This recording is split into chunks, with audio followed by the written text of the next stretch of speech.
Welcome to Pontypool Indoor Market, which first opened its doors in 1894 and is one of the finest of its kind in Wales.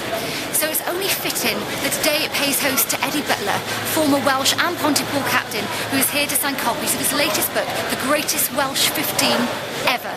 So I'm here to find out who those 15 are and to find out a little bit more about Eddie Butler, because in my opinion, he is the Welsh voice of rugby today.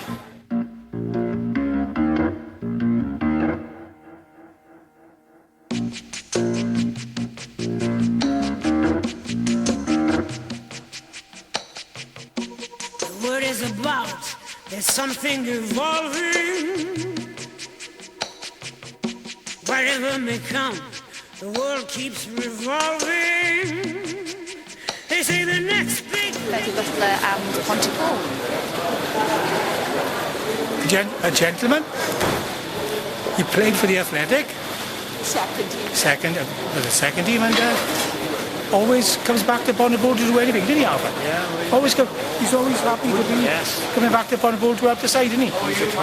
He's a great... When Rhiannon spoke to him once on the phone when he was ringing up to say, I can't play tomorrow, Dad, she was so excited. I've spoken to someone famous. She's only about...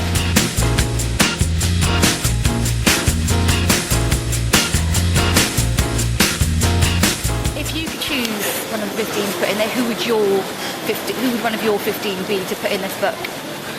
If I chose my 15... No, one of them. One of them. I would be you all day otherwise.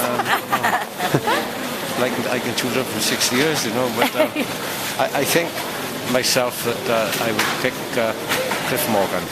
Okay. Yeah. He was a magnificent outside half, and he was a wonderful player as well, yeah. Right, okay. And yourself?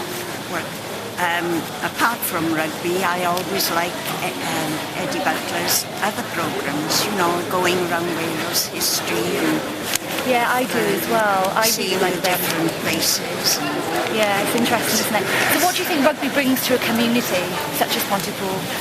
Well, it always did for years, brought crowds. right off your head. It's your hips that are swinging. Life's for us to enjoy.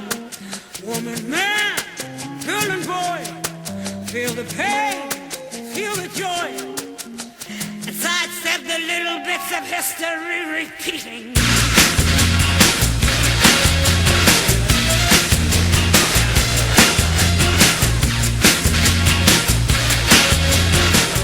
Choose a player to go in there, who would one of your 15 be? One of my 15 would be, it would have to be a Welsh, obviously Welsh international from Pontypool. Of course. I think Mark Ring would probably be one of my favourite players. I think at the time he was capped. I don't think he was actually playing for Pontypool. I think it was Cardiff at that time. David Bishop as well. The Bish. and any of the Pontypool front row, and I'll have to say Eddie included in that as well. Yeah, maybe we should actually include Eddie. I think it's A new style is growing, but it don't know if it's coming or going. There is fashion, there is fat. Some is good, some is bad, and the joke is rather sad. That is Now with legendary Graham Price at the Pontypool, a third of the Pontypool front row. How was it to play in those days? Always an amazing time, you know, when Pontypool came to prominence in the early and mid-70s, and then particularly through the 80s when we had all that success, you know, almost continuous success. It was an amazing time to play at Pontypool, but it was also an amazing time for the town as well, you know, because it was thriving. Yeah. And all those crowds we used to get in, I mean, they were huge. We get 20,000 crowds for some of the cup matches. So why do you think rugby has changed in recent years? Well, it's inevitable the game went professional. Probably it went a bit too quickly, and it could have gone semi-professional first and gradually got there, but it made a huge culture change in Welsh rugby. And I mean, it was inevitable, and it's right that these players, if they're going to produce their best form at international level, with all those people watching it worldwide as well, you know, with Sky Television watching it and those worldwide audience, then they do deserve to get paid big bucks. Just tell me, why do you think so many great legendary players, including yourself, came from Pontypool? What was it about Pontypool that did have something in the water? No, it all came together at the right time. The catalyst was when our coach Ray Prosser took over. Right. That was in the early 70s, and I mean, it took a while for him to get his ideas across, but he was a Wales international and a British Lion in his own time. He toured New Zealand with the Lions in 1959, and he brought back their ideas. You know, he was a very interested in the way they played the game, because they were the best team in the world in those days. Yeah. And they played a very forward-orientated game, and he brought it back to Pontypool. And it took a while for him to get his ideas across, and it didn't exactly meet favour with many of the opponent's supporters and that, but and some pressmen really. But eventually we got there, and we won the championship within about 3 years of him taking over as coach. And then 2 years later we won the championship again, and by that time we'd had half the Wales pack, which is with a Pontypool front row. I don't think it's ever been done since that time. I think the club front rows have played together for Wales, but we were the first. And of course Max Boyce made a thing of it with his song. How does it feel to have a song written really about you? Well, I mean, it was great, particularly to hear all these them playing it at the Cardiff Arms Park before internationals and that. But it was nice, and that sort of helped us go down in Welsh rugby folklore. History. Now, if you were going to put in Eddie's book today, what he's here signing, the greatest Welsh 15 ever, who would you include in that? Who would I include? Apart from yourself. Would I include? Oh, I mean, it would be based on that team I played for in the 70s, really, and I unashamedly say that, because they created a huge impression on me. But I mean, there's been great players since then, and perhaps it's not really fair to every player from every era will have a different idea based on what really impressed them most. And how important is it for a town to have a rugby club such as Pontypool? Well, it's in Wales. It's a community game. And particularly in the day when we played, rugby could be quite intertribal, and particularly in a county like Gwent, because we've got more rugby clubs in this county, and we had more first-class clubs in this county, and as a consequence, we regularly worked with players from the other first-class clubs, or we certainly work alongside supporters from most clubs. So you can imagine the banter that went on, and when we were playing, we weren't just playing just to win a match, we were playing for the bragging rights for the next 12 months. Oh, so if you could get those boots on tomorrow, would you? Well, I'd like to play, go back in time, and it'd be nice playing in the modern game, with all that, particularly with all that money and that. Yes. But I mean, they've got a lot of pressure on, and I enjoyed it the way it was in my day. It was an amateur game, and we played for our enjoyment. Whereas I'm not quite sure whether a lot of these players play for enjoyment nowadays. I mean, they've got a contract. They do it because they've got to do it. Yeah. And sometimes I think with all these different coaches behind the scenes, they have a lot of information pushed into them. Sometimes too much.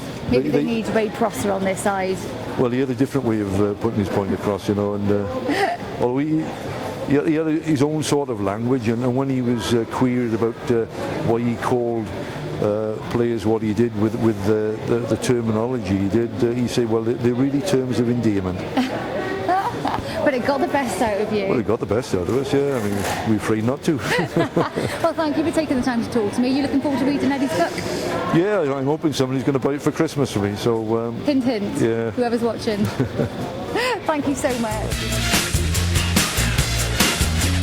Eddie Butler's over there, former captain, Pontypool player, and Wales international and British Lion, signing his new book, The Greatest Welsh 15 Ever, by Eddie Butler.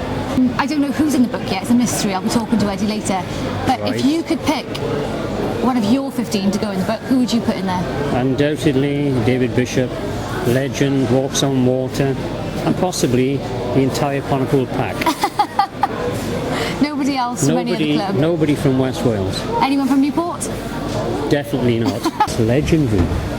The Pontypool front row and those glory days of rugby, how was it as a supporter to watch in those days? Fantastic. We hardly ever lost.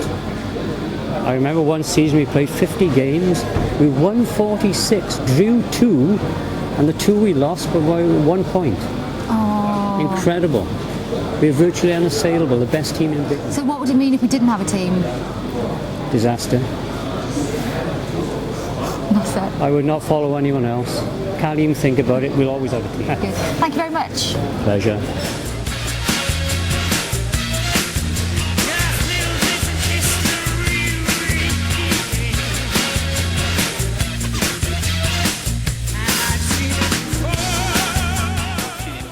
Do you?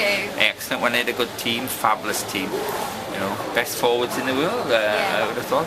They sort of blended together, didn't they? They done that very often when it does happen. Fantastic. Yeah, and great to be a part I remember of it. going away on early in the season. I think they lost one all that season, one game all season. I went to Gloucester on a Wednesday night in the winter, and it was 7-0 down, but we won past 7.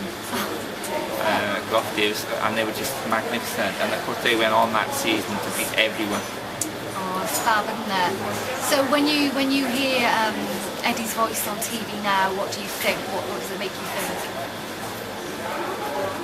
Something to think back about when they had a good team in Pontypool. Yeah. You know, when people were afraid to come here and play us. Yeah. So what have you got here? Every Welsh team, they were afraid to come and play us. Eddie, the greatest Welsh 15 ever. Yeah. How hard was that to write? Well, it was very difficult because I obviously would have put Pontypool in en bloc, really, but I had to think of others. It was a lot harder than I thought it was going to be, because you think it is sort of etched in your mind. Yeah.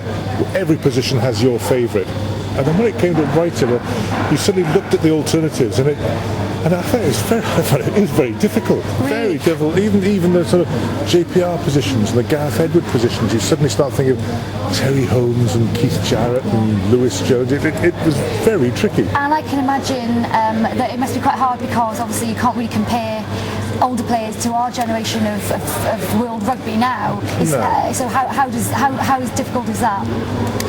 Well, you somehow have to get over the fact that if the Wales of today played the Wales of 70 years ago, they would stick 150 points on them, just because they are so much bigger and faster. And you have to just say that if those players of 60 years had been playing today, they would have been on the same diet and the same weights programs, and so you have to judge them against their time, which I found quite easy. Once you've got that, that was easy, because if you, for example, you just listen to what was written, listen to what was said about Bleddyn Bowie. If you listen to what was said about Bleddyn Williams, it's been a long day, Eddie. You know, he was hailed as the finest centre of all time.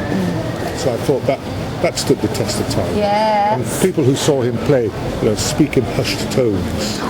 And they're doing that today about the Pontypool front row as well. There's been lots of people around here who are bowing down to those. They do, and in a way, I mean, it would have been nice to because they were so legendary as a threesome, it would have been great to pick Charlie. I do apologise, that Charlie missed out, but that is only because Gethin Jenkins is extraordinary in his own right, and so I am careful. I'm very conscious of missing people out, of not even mentioning enough players. Yeah, so is there going to be a follow-up then? Eddie's Welsh 30? I find it so difficult. I don't think I want to go through it again. I do regret missing out on a lot of the players, especially the ones you play with. And I suppose we didn't win anything. It's rather got rid of us at the first filter. But we all have our favourites. It's as simple as that. And this is a game based on favouritism. It is. How long does it take to write, Eddie? A few months. I'm not the greatest researcher, but I did a fair bit for this, I hope. And that took most of the time, but the photography is outstanding in it as Is well, it? which is Hugh Evans, who's been doing the photography for the Welsh team for the past 30, 40 years, and he's been brilliant as well. So we don't want to read it, we'll just look at the pictures. Oh yes, all those mucky words, yeah, just look at the pictures. Yeah. I like pictures, so I'm quite good with that. Right, well, we're going to catch up with you later on at Pontypool Park, but for now I'm going to let you get on with your book signing and drink your cup of tea. Thanks, Eddie. Okay.